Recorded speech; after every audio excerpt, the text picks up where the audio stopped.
Before we start to do any painting, I just want to quickly run you through some tips and tricks to help you get the most out of your paints and also your paintbrush too. Now the first of these is that the paintbrush comes with a cap to keep the bristles nice and safe. And when you're using it to paint, remember you don't need to have loads of paint on your brush. In fact, you want to avoid getting any paint onto the metal bit of your brush. So for example, you can see with my blue paint, I haven't got too much there, that's about the right amount. Now also notice that I'm holding my paintbrush like I would a pen, so I've got lots of control, and it's a good idea to brace your elbows on your table to get nice and comfortable and keep your hands steady so you can get to all of that detail on your miniature. Now these paints are water-based, so you need some water to clean your brush, and it's a good idea to have some cool water, don't have hot water, and just give your brush a good shake in the water to get all that paint out of it. Now also, don't leave the paintbrush standing in the water, because if you do, you'll bend the bristles and ruin your brush. So instead, just make sure it's dry and then put it flat on the table. And when you're done painting for the session, put the cap back onto it. But with all those basic tips out of the way, we can now get on with some painting. Space Marines are genetically enhanced super soldiers that are clad in the finest armour that the Imperium of Man can provide. In this video I'm going to show you how to paint one using the Battle for Vedros paint set. And in fact, if you get a hold of the box and open up the front flap, you'll see that there's a little paint guide there, and this is what we're going to follow in this video. And you can use it for picture reference as we go along. Now the first paint that we're going to use is the black paint, which is called Imperial Primer. And whatever paint you're using, it's always important that you make sure the lid's closed and that you give the paint a good shake before you begin. And this paint is a little bit thicker than other ones, so it's a good idea to give it a stir as well if yours is looking particularly thick. But what you need to do is get a hold of something that you can use as a palette. And this could be a piece of cardboard, an old plate, or even a tile. It's entirely up to you. But what you need to do is just get a dollop of this paint on your brush and put it onto your palette and just build up a little blob of it there like that. Now having it on a palette means I can add a bit of water to it, and as you can see this paint is very thick. Adding water to it is a good idea because this means the paint will go just a little bit further, and also you'll see that it will dry smoother as well. So you're looking to mix some water in there and bring it to about that sort of consistency there like that. And get some on your brush, and all you need to do is start painting this all over the grey parts of your miniature. And now as you apply it, make sure you get that paint into all the little details as you go, so really work it in there. And what makes this paint special is that it sticks really well to the plastic and is a really good basis for the other paints to go on top of it. So you do need to make sure you get everywhere, and if you do still see some of that grey plastic showing through, don't worry about it, just let this paint dry and apply a second thin coat in exactly the same way. The Space Marine is now completely black and the paint is fully dried too, and with that done we can now really start to add some colour to our model by painting the biggest area of colour, which is of course the blue power armour. So we're going to use our blue paint, which is called Macragge Blue, and this time you just need to be a little bit more careful about where exactly you apply it. So still make use of your palette as we did before and add a small amount of water into the mix as well. And this time just get a bit more control over your paintbrush by holding it like a pen, and use your palette to make sure you don't have too much paint. You want to get a good tip on your brush by just running it along a bit like that.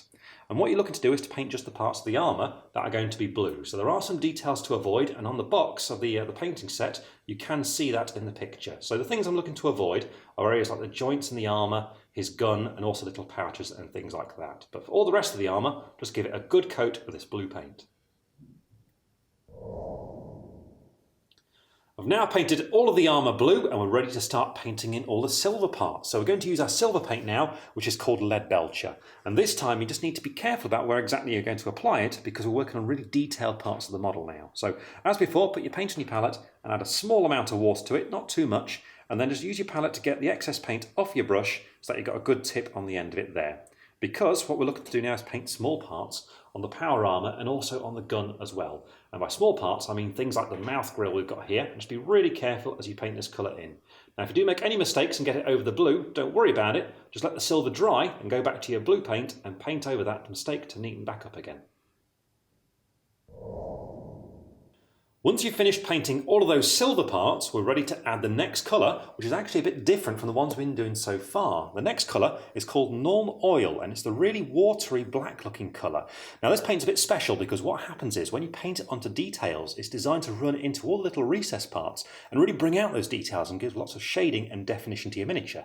I'll show you what I mean as I apply it. It's really simple to use. All you've got to do is get some on your brush, and I always recommend you use your palette to control exactly how much you have in your brush before you paint it onto your miniature. So just get a little puddle of it there like that, see how thin it is. And all you've got to do is, spot the silver areas and paint this over them. So if I start on this gun just down here, see straight away it runs into all those little recessed parts and really brings out all the detail for you there like that. So it's as simple as that, really. Now, if you want to, you can also paint this onto the armour in between the little gaps of the plates, such as along there. And it's a little bit trickier to do because you have to be as neat as you can as you apply it, but it can really bring out all the detail of the Space Marine's power armour. I've given the Nuln Oil plenty of time to dry, and now we're ready to start painting some smaller details. And the first of these we're going to paint is all the gold parts. So we're going to use our gold paint now, which is called Balthazar Gold. And this I'm looking to paint onto, well, all the really decorative bits of them. So what you need to do is get your paint ready on your palette in exactly the same way as we have been doing. And then it's just a case of picking these parts out. So I'm going to start on the trim of the shoulder pad here, and you can see I'm just being really gentle to pick out that bit of raised detail there. So now you just need to carry on painting all the gold bits, and remember to use your painting guide. The picture on there shows all of them, so just follow along with that. Once you've finished painting that gold, we're ready to move on to the next colour, which is for the smallest details yet. And we're going to be using our red paint now, which is called Mephiston Red. And this is going to be to paint the eyes of the Space Marine, and also the wax that attaches the parchment to his leg, and this is what we call a purity seal. Now, to do this, it's very important to make sure you don't have too much paint in your brush, because you need lots of control here. So as usual, I'm adding a bit of water to thin my paint down and get rid of the excess on my palette. And when we're ready, and there's not too much paint in the brush, what you need to do is hold your Space Marine as steadily as possible. You might find it helps to brace him down on the table at this stage. And what you're looking to do is to paint a bit of red in the centre of the eye lens. Now, if you do make any mistakes, don't worry about it. Just go back to your blue paint to neaten back up again. Both eyes are now painted red, and you can see I've also painted the wax of the purity seal down on the Space Marine's leg as well. And now we need to paint the parchment on the purity seal. Now, to do this, we're going to be using the yellowy brown colour now, which is called Zandri Dust. And you really don't need very much of this because the detail is so small, but it's still a good idea to make use of your palette and to add a little bit of water to your paint to make sure it dries nice and smoothly. And when you're ready, all you've got to do is start painting that parchment. Now, just be careful as you do this, just be as neat as you can around the red of the wax seal there and also the blue of the armour. And you might find with this colour that you need to apply a second coat as well. And if you do, just let the first coat dry and apply a second one in exactly the same way to get a nice strong colour when you finish. The parchment's now fully painted and we're ready for the next colour, and this is going to be another one of those thin paints. It's the reddish brown one this time, and it's called Reikland Flesh Shade. And this is just like the Nuln Oil earlier on in that we're going to paint it on some details and it run into all those little recess parts and really give us some definition and shading. So you don't have to add any water to this paint, just get a small amount of it on your brush. And what you're looking to do here is to paint these eagle-like designs. So we've got one that's on this gun here, and there's also one on the chest of the armour. And we also need to paint the purity seal on the Space Marine's leg too.